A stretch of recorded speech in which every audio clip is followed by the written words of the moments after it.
Hi everyone and welcome back to my channel. आज का ये टॉपिक बड़ा ही इंटरेस्टिंग रहने वाला है।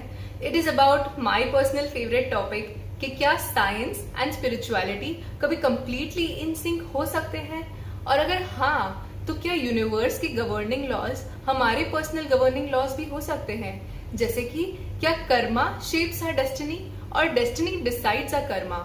इंटरेस्टिंग ना? तो मेरे साथ में बने रहिए पूरे एंड तक इस वीडियो में, क्योंकि मैं आपको बताने वाली हूँ स्पिरिचुअलिटी और साइंस का connection. So without any further ado let's start the video. इस वीडियो को मैं एक फ्रेज के साथ में स्टार्ट करना चाहूंगी कि beauty lies in the eyes of the beholder and a beautiful mind perceives everything around the world as beautiful.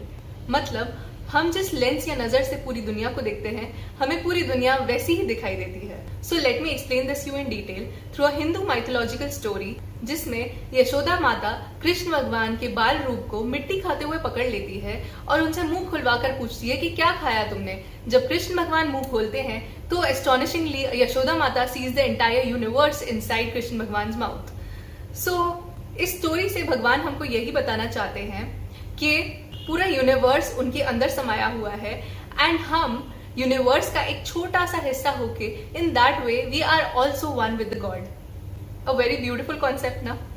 But आप सोचेंगे कि ये तो पूरा स्पिरिचुअलिटी के टर्म्स में ही बता रही है, इसमें साइंस कहाँ से आया और हम इसको बिलीव कैसे कर ले। तो आओ इसको साइंटिफिक टर्म्स में देखते हैं। हम दुनिया में तमाम जो चीजों को देख पाते हैं वो कैसे देख पाते हैं, कभी आपने सोचा है? डेफिनेटली आप लोगों ने पढ़ा होगा बचपन में कि when light falls onto an object, तो वो ऑब्जेक्ट से रिफ्लेक्ट हुई लाइट जब आपकी आंखों में पड़ती है तब आपकी नजरें ब्रेन को सिग्नल देती है and brain then sends out कि उसने एक फ्लावर को देखा है, एक बैट को देखा है, एक चेयर को देखा है, और तरह तरह के नामों से उसको क्लासिफाई करके उसको डिस्टिंग्विश करता है। Not just objects but also people. हम अलग अलग लोगों को उनके नामों के अनुसार और उनके साथ हुए हमारे एक्सपीरियंस के बेसिस पे उनको डिफरेंट नजरों से देखते हैं। And it's not just about the vision but about all the reflexes and all the senses which we are experiencing are all because brain is sending out certain signals which is helping us to identify and classify things accordingly. So you'll be astonished to know that everything which is happening outside is actually happening inside you. It's within you. And this entire world or universe is created in your mind. What if the people whom you define as your friends and family are also just in your mind itself? Interesting, na? Things which are happening or have already happened, your experiences with people, your belief systems, etc., are contributing to a bigger picture which is known as your life purpose or the lessons which you have to learn in the current lifespan. And every single situation or every single person which you meet or encounter in your lifespan is not accidental or coincidental. It's there for a purpose, be it good or bad. But everything is ultimately going to shape you to the best form of yourself. और maybe हर वो person जो हमसे बात कर रहा है या even आप ये जो वीडियो देख रहे हैं, ये हो सकता है कि your mind itself is talking to you in the form of a video. Are you shocked to know that? हर वो चीज जिसे हम देख, सुन या एक्सपीरियंस कर पा रहे हैं is there for a particular realization in your life only if you pay very close attention to it. क्योंकि उस पर्टिकुलर पॉइंट ऑफ टाइम पे हमें वो इन्फॉर्मेशन मिलना जरूरी था that would have helped you shape your future. So just be in the moment and experience the beautiful nature and purpose of life. So every single bit of information is very important because it is contributing to your highest purpose in life. So live life to the fullest, be in the moment and process because it will help you improve and better shape your future. Karma believers would think that actions are important because they shape the future and create reality. But destiny believers would feel that everything is ultimately in God's hand, so why not leave it up to Him and just go with the flow? But in reality, destiny and karma are actually correlated to each other. So it's your past karma that has created your current destiny, but your present karma can also shape a better destiny or better destined outcomes. But some might also reap the fruits of destiny, be it sweet or sour, based on the karma instantly. That is called as instant karma. अब इसको थोड़ा imagination लगाइए कि हम पूरे universe में अकेले हैं और क्या ये पूरा यूनिवर्स हमारे लिए ही बना हुआ है कि हम अपना डेस्टिनी इम्प्रूव कर पाए based on our karma, we learn and we improve. हमें ये पूरे यूनिवर्स रूप के सिमुलेशन गेम में इसीलिए डाला है भगवान ने ताकि हम अपने सोल को एक प्योरेस्ट फॉर्म बना पाए।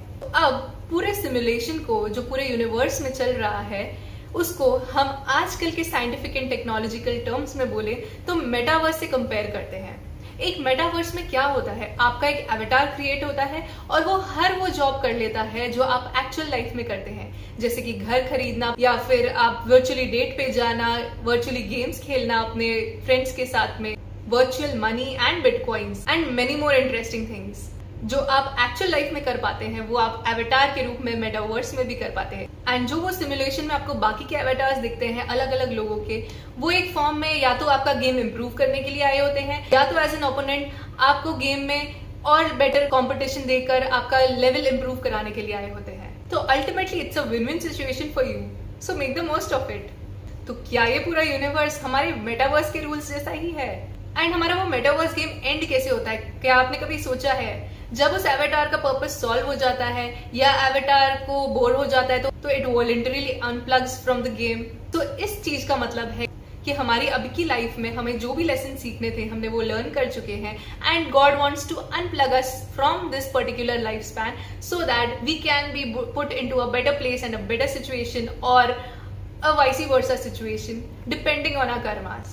And if you might have seen Inception movie which talks about the concept of dream within a dream, वैसे ही आपके बहुत सारे avatars within a avatars भी तो हो सकते हैं, जिसका actual में meaning है आपके innumerable lifespans until your soul learns what it wants to or unlearns what it needs to, and then merge with the purest form of soul which is called as the Param Atma, which is the first soul, purest form of soul, Paramatma, which is also known as God in Hindi, from whom we all have emerged. So with that, I would want you all to comment in the comment section below कि आपको ये video कैसा लगा और ये factual knowledge और spirituality and science का mixture किस तरह से लगा। ये आध्यात्मिक कॉन्सेप्ट्स एंड स्पिरिचुअलिटी तो जमाने से चला आ रहा है, एंड हमारे एंशिएंट साइंटिस्ट एंड आध्यात्मिक ऋषि मुनियों ने बहुत जनरेशंस एंड जनरेशंस फॉरवर्ड अपने ये ज्ञान को पास ऑन करने की कोशिश की है in the form of stories. But हमें आजकल कहीं ना कहीं एक लॉजिक, एक साइंटिफिक रीजनिंग चाहिए होता है behind everything to actually believe the things, क्योंकि हमारा attention span and focus time because of Instagram, YouTube and every single thing, हम थोड़ी सी एड देखना भी नहीं चाहते, हम उसको वीडियो को स्किप कर देते हैं, आगे बढ़ जाते हैं। So with this amount of attention span and focus हम इतनी सारी डीप नॉलेज को कैसे इम्बाइब कर पाएंगे? तो मैं चाहती थी कि मैं अपने वीडियो के थ्रू एक इंटरेस्टिंग वे में चीजों को समझाऊं ताकि आप लोग भी बिलीव करें कि सच में स्पिरिचुअलिटी और जो इतने पुराने ऋषि मुनियों ने हमारे लिए लिख के गए हैं वो एक्चुअल में एग्जिस्ट करता है, और वो सिर्फ स्टोरीज ही नहीं है, वो एक नॉलेज है उसके behind that story. There is a moral for that story जो वो पास ऑन करना चाहते थे आगे के जनरेशंस के लिए। So please don't lose that आध्यात्मिक ज्ञान and stay tuned with my channel and do comment in the comment box about आपको ये वीडियो कैसा लगा for further such interesting videos to come. Thank you so much.